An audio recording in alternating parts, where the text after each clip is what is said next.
Okay, so I just found a free one-frame improvement to the ATC setup. To give a brief explanation of how it works, basically, normally you just hold down left so that you're crouching down left. I tried just crouching without left and tried crouching right. It didn't give proper unit alignment. So I was like, but then I was trying some other positions for spins, and I found that it's between a 6 or a 7 frame window, depending on exactly where you are.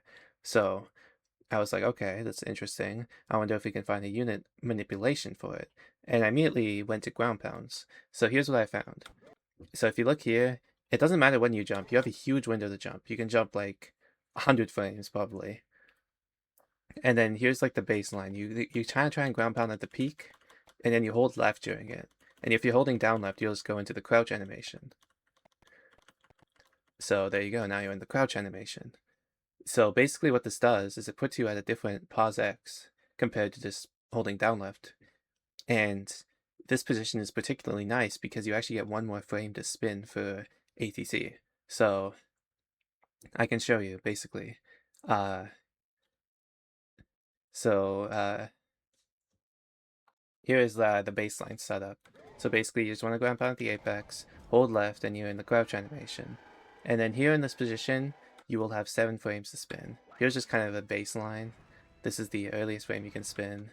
And then the latest frame you can spin is 7 frames later, which is this. You can see here,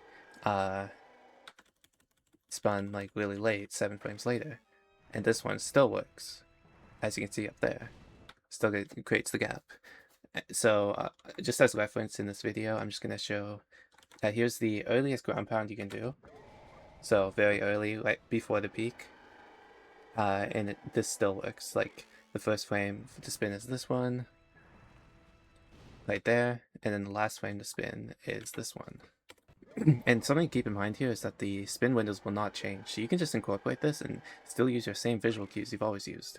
And they will still work because it's the same spin frame, you're just getting a better unit alignment, essentially.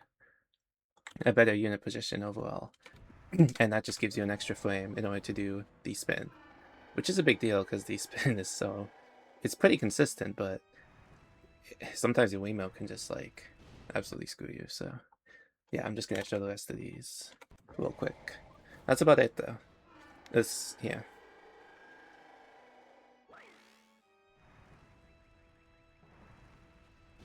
There you go.